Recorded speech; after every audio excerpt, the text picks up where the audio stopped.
Saludo a Andrés Gómez. Andrés, ¿cómo estás? Buenas tardes, gusto en saludarte. Tu mirada y tu lectura de lo que estamos viviendo los bolivianos y también los periodistas ante las denuncias que se hacen, ahora se está reeditando lo que era Pablo Escobar, el patrón del mal, amenazar a los periodistas si sacamos algo que pueda afectar. Estamos siendo amenazados por narcotraficantes y también por policías por preguntar a las autoridades. ¿En qué momento estamos? ¿Qué momento de la historia más difícil que nos toca vivir? Y seguramente se va a ir alargando todavía hasta que esto tenga un desenlace. Buenas tardes, Andrés. ¿Cómo estás, Gonzalo? Qué gusto saludarte. Para mí es un honor estar presente en Encontrados y conectarme a través de este programa con la audiencia. Mira, Gonzalo, estamos en un momento inédito, ¿no? En un momento inédito porque por los hechos que han ido sucediendo, no solamente en este último tiempo, sino desde hace años. Por ejemplo, se han descubierto a un excomandante vinculado al narcotráfico, Nina, ¿no? Un ex jefe de inteligencia antidroga, Sanabria, también vinculado al narcotráfico, que ha sido condenado en Estados Unidos. Hay un ex jefe antidroga, jefe de inteligencia de la Fuerza Antidroga, Williams, sí, Dávila creo que es, ¿no? Que está Maximiliano Dávila. Maximiliano Dávila, que está preso en San Pedro. Han circulado audios denunciados por el expresidente Evo Morales, audios en el que se daba orden, ¿no? Desde la Fuerza Antidroga para evitar la intervención de una fábrica, presencia de narcotraficantes en Bolivia, peces gordos en Bolivia, operativos en el que se destrozan o se destruyen laboratorios, pero no se pillan a los peces gordos. Y si a eso sumamos, ¿no?, el hecho de que ahora han aparecido más que todo narcotraficantes con nombre y apellido o vinculados a estas actividades ilícitas amenazando a periodistas, obviamente configuran, Gonzalo, un escenario preocupante muy similar a lo que sucede en otros países donde hay territorios prácticamente controlados por, no solamente por actividades ilícitas, sino por fuerzas que están ilegales, armadas, ¿no?, por fuerzas armadas ilegales y que no burlan solamente los controles del Estado, las instituciones del Estado, no solo penetran esas instituciones del Estado, sino que controla partes de un determinado territorio. Eso nos debe alarmar, porque se configura un escenario donde el Estado está perdiendo poco a poco su capacidad de monopolio de violencia, de imponer la ley, de controlar el territorio, de garantizar la seguridad de los ciudadanos, y está cediendo poco a poco ante estos grupos. Qué difícil, ¿no? Esa descripción que haces, ese recuento de hechos que la ciudadanía boliviana se ha acostumbrado ya a verlos, casi a normalizar que se hable de narcotráfico, peces gordos. ¿Bolivia tiene solución? ¿Bolivia todavía es viable? ¿Bolivia es una mala influencia para la región en este momento? ¿Qué debemos hacer los bolivianos? ¿Cómo deberíamos actuar ante las próximas elecciones? Y estamos debatiendo en este momento, los políticos debaten cómo se van a elegir, por ejemplo, a los magistrados. El tema de la justicia. No resolvemos la justicia, no resolvemos la salud, no resolvemos esto del suma camaña. ¿Qué se viene para el país? ¿Hacia dónde avanza esta sociedad que no se percata del peligro en el cual estamos con el narcotráfico, el contrabando, el tema de los combustibles y la economía en el país? Mira, Gonzalo, al menos si se mantienen las cosas tal como está, donde hay además territorios donde no puede entrar la policía boliviana, ya existen esos territorios en Bolivia, se han llegado a denominar México Chico, ¿no? Hay lugares en la carretera Artibnis, o diré en dirección Artibnis, entre las provincias Chapare, ¿no?, y en el trópico cochabambino, quedado evidente de que hay lugares, al menos como por ejemplo al Tribunal de la Madre Tierra, creo que se llamaba así, no han dejado entrar a la parte donde se denomina el polígono 7, productores de coca. Tibnis, en el Tibnis. ¿No? Hay evidencias de, por ejemplo, ha sido denunciado un diputado por desviar la coca a lugares donde se produce cocaína.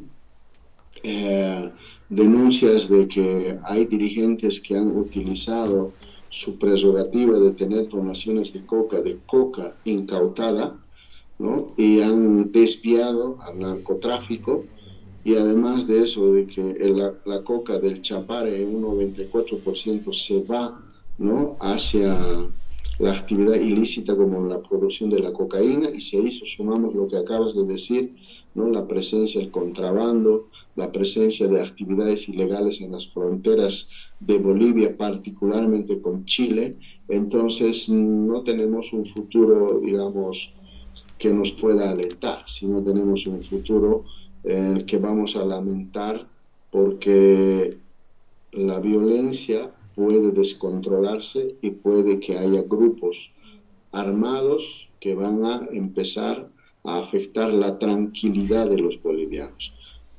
Sin embargo, creo que, bueno, la historia de la humanidad es una lucha constante entre el bien y el mal, entre la gente que promueve la justicia y la gente que impone la injusticia, entre las instituciones democráticas, entre las personas con pensamiento democrático y las personas con pensamientos autoritarios. Es una lucha permanente. Y esas posibilidades de elegir un futuro, un destino común, es eligiendo un gobierno. Pero aquí hay otro problema, ¿no? El caso, por ejemplo, de este narcotraficante uruguayo Marcet, que fácilmente ha logrado pasar de ser uruguayo a boliviano y tener una cédula de identidad, nos debe preocupar, porque no sé cuántas cédulas de ese tipo habrá en Bolivia, ¿no? Es decir, porque no te olvides que para registrarse en el padrón biométrico hay que tener el carnet de identidad, y el carnet de identidad es otorgado por el SEGIP. Y si el SEGIP no garantiza, ¿no?, que una huella corresponda a un ciudadano, sino que ese ciudadano con la misma huella pueda tener varias identidades, entonces pues no hay garantías como para que se elija, como que para que la voluntad popular, el pueblo, pueda elegir libremente a un nuevo gobierno. Eso es lo que nos debe asustar, y eso es lo que creo que los bolivianos tenemos que estar vigilantes. Y ante esa situación, Gonzalo, yo creo que vale la pena que reflexionemos como ciudadanos, que cuando vayamos a votar no basta que presentes tu carnet de identidad, sino tiene que haber un lector de huellas dactilares en cada mesa electoral, para que una persona así tenga 5 carnets o 10, y si quiere votar las 10 veces, no lo va a poder hacer, porque para entrar a la mesa, para presentarse en la mesa y entrar a la urna, tiene que marcar su huella digital, y solo le aceptará una vez, porque después rechazará, ¿no? Entonces yo creo que esa es la pelea que hay que hacer los bolivianos para tener elecciones libres, transparentes y que garantice la voluntad de la gente. Aunque incluso una posibilidad de esta naturaleza, creo que al menos el MAS, por los antecedentes que tiene, por el fraude de 2019, no es confiable, ¿no? Por eso hay que estar vigilantes a ese proceso. Y lo que acabas de decir, acabas de hablar de los bolivianos. Estamos los bolivianos recordando 198 años. Y en esta, ¿cuál es la responsabilidad de los bolivianos? Que no nos educamos, no nos preparamos, no leemos, no estamos pendientes de nuestra patria. Parece que no nos interesara lo que le pasa a Bolivia. Total, yo no vivo de la política, yo vivo de mi trabajo, y qué me importa si le saco un poquito más al Estado y le saco un poquito más a otra persona, le robo algo. Y cuando tú dices hay que ir a controlar este tema con un biométrico para ver que las huellas digitales correspondan, eso es lo teórico, lo ideal. Pero en la práctica, Andrés, ¿Tú crees que esto pueda realmente darse en el ciudadano de a pie, en el hombre que está pensando en comer para cenar en el día, trabajar para vivir y comer al día siguiente, llevar algo a la familia? ¿Estará pensando en defender su patria ante alguien que te dice, te voy a dar 200 pesos, anda a bloquear, te voy a dar 500 pesos, anda a hacer esto? Y una contra la irregularidad. ¿Qué hemos hecho mal en este país, los bolivianos de a pie, de abajo? Gonzalo, la historia universal ha demostrado, salvo en sociedades pequeñas, que en Francia o en Dinamarca o en Suecia, en cualquier parte del mundo, no todos se preocupan de las actividades públicas. Es muy poca gente que se preocupa de las actividades públicas, ¿no? Y esa gente que se preocupa de las decisiones públicas son personas que están informadas, ¿no? Son personas que tienen interés en las decisiones que se van a asumir en construcción del bien común. No, es físicamente imposible y no sucede eso donde del 100% de los pobladores de un estado participen en todas las actividades el 90%. Eso no existe. Siempre actúan grupos, ¿no? O personas con determinadas visiones de país o intereses. En Grecia obligaban a participar en las decisiones públicas, pero era una élite igual, porque el resto, los esclavos, las mujeres, pues los extranjeros o los bárbaros no participaban. Pasaba lo mismo en otras sociedades y otras culturas. Entonces, esta pelea es de la sociedad, de la gente que está informada y que tiene interés de construir un bien común. ¿Qué es lo que pasa? Por ejemplo, los periodistas, los grupos políticos, las plataformas, las organizaciones no gubernamentales, en realidad la sociedad organizada, los líderes de opinión, nos interesa mantener un sistema democrático que nos ha reportado beneficios hasta este momento, al igual que algunos perjuicios, que es muy natural. Pero, por ejemplo, gracias a la democracia, Gonzalo, se acabó con la exclusión, porque han llegado los indígenas al gobierno. No ha sido a través de las armas, sino ha sido a través del voto. Ha llegado un indígena a gobernar. Los pueblos indígenas han tenido la posibilidad de redactar una nueva constitución. Entonces, se ha avanzado y yo creo que ese espíritu que ha quedado va a volver a reflotar en situaciones trascendentales, por ejemplo, coyunturales. A ver, lo que sucedió en 2019 es una muestra de que gran parte de la población boliviana ha elegido vivir en democracia. Por eso se ha movilizado para echar a una persona que había roto todos los límites, es decir, que no tenía ningún freno moral. Incluso los reyes, los fenicios en Mesopotamia, incluso los monarcas del mundo antiguo tenían un límite, que era el miedo a Dios. Él ya no tenía límite absolutamente ni de miedo a Dios, ni al pueblo, ni a la Constitución, pero ese pueblo asumió su decisión de echarlo y lo echó. Entonces eso demuestra de que tiene el interés de sostener el espíritu democrático y hay que confiar en ese tipo de acciones para que los bolivianos podamos exigir en este caso, a través de diferentes instituciones, desde diferentes lugares, que en cada mesa electoral, tal y como dice la consigna del establecimiento del biométrico, una huella represente un voto. Entonces, hay que tener en cada mesa electoral un lector, ¿no?, de huellas dactilares, en cada mesa. Y el ciudadano va a poder...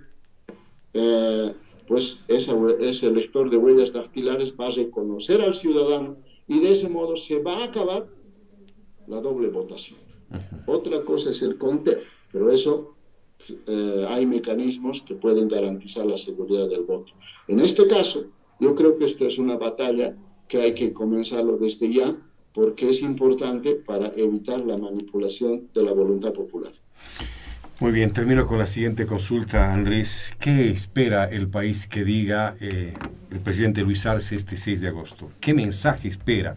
¿Qué tendría que decir para calmar ciertas ansiedades que tiene la población boliviana en este momento? A ver, pienso que un gobernante tiene que dar certezas, ¿no? Pero a partir de bases reales. Será importante que el presidente, por ejemplo, describa la situación real de la economía, ¿ya?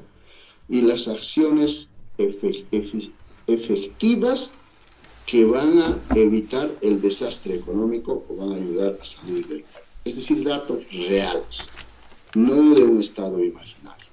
Eso es lo principal, porque en la agenda pública está el tema de la economía, ¿no? Del empleo, ¿ya?